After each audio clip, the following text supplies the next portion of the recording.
Hey guys, so I just got back from my can't believe I'm about to say this another double feature.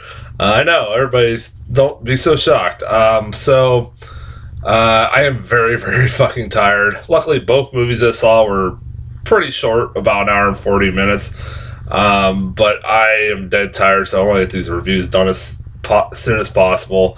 I like my mom was asking me. I was on my way home. She asked me, said, "Why the hell you go see two movies a day if you're so exhausted?" I'm like, "Well, my thinking rationale is that if I see two a day, then I can, don't have to go multiple times a day. Even though nowadays I am pretty much going multiple times a week to the movie theater, but because of like seeing two movies at once, that kind of helps like eliminate, like the one of the things I hate about Movie Pass was I can only see one movie a day. Now I can see as many movies as I want a day. So that is kind of nice. So let's before I get into the review of what movie I think everybody wants me to be reviewing and see what my opinion on is, let me get the lesser one out of the way first, and that is 21 Bridges. 21 Bridges, the new cop thriller action movie with Chadwick Boseman, the guy who plays Black Panther. A guy who's a really fucking good actor, who I've gotten this trailer quite a few times. Thought it looked like a pretty decent little film. I was kind of misled when I saw the trailers for this thing, thinking that the directors were going to be the Russo brothers. Instead, they're like the producers of this film. It's a movie that's being directed by some guy named Brian Kirk, who I think like directed like TV shows here and there, but that's about it. I think this is like his directorial debut, I think. But like the Russo, like I was excited when I first heard about it. I was like, oh, the Russo brothers are directing this. Oh, all right. I want to see what they do other than like the Avengers movies. And like, no, this is not directed by them. I'm like, God damn it. I was like, oh well, all right. So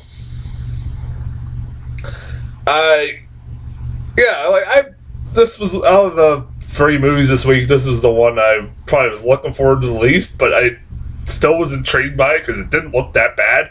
And yeah, it's fine. It's fine. It's pretty much my thoughts about both movies today is that they're both fine. This movie was just your run-of-the-mill cop action thriller. You've seen this a million times before. It's nothing new.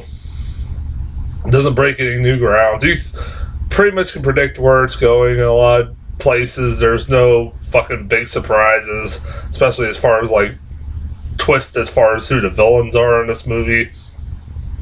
Well acted. It's very well acted. Chadwick Boseman's a fucking great actor. It's nice to see him in something other than Black Panther, him playing some black historical figure like Thurgood Marshall or James Brown or Jackie Robinson. It's nice to see him play something other than that. Like I've always made a joke about him. Like this guy's obsession of playing like historical black figures. But this one he's playing a normal guy who's this cop who it's explained for the beginning of the movie that his dad was a cop who was killed in the line of duty, and ever since he was a kid, he has been like hell bent to become a cop, which he does become a cop, and he is a guy who likes to hunt down cop killers and kill them, and he doesn't even like let them. He basically is a guy at the beginning of the movie. You're introduced to him. He is being investigated by his department because they think maybe he's using too excessive force and maybe firing his gun when he really doesn't need to, and not really asking or not really giving these people their due process, even though they are cop killers. He goes after basically, like I said, it's established throughout even if you tell in the trailer, say it in the trailer that he's like a guy who goes after cop killers and hunts them down and kills them. And as you see in the trailers, and then in this movie, there's a robbery that happens with two guys. One being Taylor Kitsch, who it's nice to see him try to make another comeback. Like, it seems like every couple of years we're trying to make a Taylor Kitsch a thing again, and it's like, I like Taylor Kitsch, and he's a really good actor, so I'm fine with that. He plays, like, out of the two robbers, he's the more sadistic of the two. Like, he is the one who shoots all the cops. He has, like, no sympathy almost for what he has done. And you give him a backstory of who he is, and who's also the other guy, and what their situation is. They give a backstory, and they kind of make them three-dimensional characters. I forget who the other guy is. The other guy, who's Taylor Kitsch's partner. I forget what his name is, because I've seen him in a movie before. Looking it up real quick. Stephen James? Who the hell has he been in before? Sounds familiar. He played Jesse Owens in that movie Race. I remember that. Okay, yeah, he was pretty good in that. He was in Bill Street Could Talk. Okay, yeah. Okay, he was in If Bill Street Could Talk. That's the main actor in that movie. He was really good in that movie. That's where I recognized him from. He's really good. He's more focused. He's the one that's more sympathetic out of the two, in that he really just got in this terrible situation. As you find out, that was kind of beyond his control. He got set up, basically. Him and his partner got set up, and that the situation they got involved in kind of was beyond their control. You also got people like J.K. Simmons, who's the police chief, whose men who were murdered were the men that were murdered, who were part of his police force, men and women. There's like 8 cops that they kill, Taylor Kitsch and that other kid in this movie. They kill like 8 cops, and obviously, J.K. Simmons, when he meets Chadwick Boseman, he wants him to hunt these guys down and kill them. And I can understand that. Like, that's the cop motto. They want, if you kill one of their own, they're ready to fucking murder your ass. Like, they didn't take that shit seriously. It's a brotherhood, man. I can understand that. Like, that's understandable. That's like, a lot of these guys are, close with each other, and they want to, and when one of them goes down or gets hurt or gets killed, they want to fuck the people that did it up. Fuck them up real bad. I can understand that. And it deals with a lot of that in this movie, where a lot of cops are like, just shoot first, not asking questions. And there's also Sienna Miller's in this movie. She's barely given any fucking character development, other than that she's like a DEA agent who's working with Chadwick Boseman, who has a kid. That's pretty much all you're really giving her as far as a character. Really, that's pretty much it. I'm not making that up. Listen, this movie's well acted.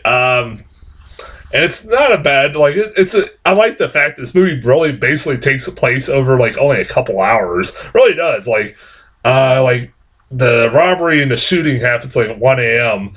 And from 1 a.m. on, like, they shut down the whole island of Manhattan. As you've seen in the movies, they shut down all the bridges leading into and out of Manhattan from 1 a.m. to 5 a.m. And pretty much the whole majority of this movie takes place from 1 a.m. to 5 a.m. And it's like, it's kind of nice. It's like, it's kind of cool, like, how tight this movie is. Like, it feels like, that feels a little bit realistic in that, like, in this scenario, really, if they were to shut down the whole island of Manhattan, they probably could find these guys pretty easily. And they kind of do, for the most part. It's not, like, part of me was like, watch this movie, like, when they finally catch them, it's like only maybe an hour into the movie, and I'm like, holy shit, this movie's really fucking going really by really quick. And I was like, yeah, it's still got like 30 minutes or so to go, which they start throwing in twists and turns that I saw coming a mile away. Like, that's one thing about this movie. It's like, it's not surprising at all. It's like, it's supposed to be like some big twist in there, and it's like, yeah, I saw that coming a mile away. Even from the trailers, I knew who was a bad guy and who was not a bad guy. It's pretty. When you see certain actors, especially, and how they're acting. These characters are acting. You can pretty much tell right off the fucking bat who the villain is. I mean, you can figure it out on your own, but it's a fine movie. I'd say it's a rental. It's not like a movie. If you got Regal Unlimited, want to go see it, fuck it, why not? It's not a bad little flick. I wouldn't pay full price to go see it in a theater, but it's not a bad flick. Trailers. I only got one new trailer, and I got 30 minutes of commercials and previews. Literally, I counted 30 fucking minutes. This is getting ridiculous, Regal. Stop it with this fucking 30 minutes. Like, every movie I go to, there's like, from 25 to 30 minutes of previews and commercials. This is getting ridiculous. No wonder why nobody's going to the theater anymore. The Gentleman. This is a movie I've gotten a trailer for quite a couple times here and there, but I haven't got a chance to talk about it. It's the new Guy Ritchie movie, which, hey, that's a big plus. I love Guy Ritchie, and it looks like him going back to like his true form of like making these gangster movies where it's like Matt McConaughey is a drug lord who a bunch of guys like Hugh Grant, Charlie Hunnam, or fuck his name, but that guy from Sons of Anarchy, are all like stealing from him, and he's kind of going crazy. And I was like, hell yeah, like Matt McConaughey. It's like got a lot of people like Colin Farrell. It's got a lot of like Guy Ritchie. A lot of people that have been in Guy Ritchie movies before. I'm looking forward to it. It looks like a lot of fun. It's coming out in like January or February, which worries me a little bit. Just because that's a dumping ground for a lot of shitty movies, but maybe this will be a surprise. There's always one or two surprises that come out in January or February that catch up on you, like you don't expect it. So maybe this will be one of those. So yeah, I'm looking forward to that. It looks like a lot of fun. Listen, that's as far as trailers go. I do have one more review to do, and until then, I'll talk to you guys later.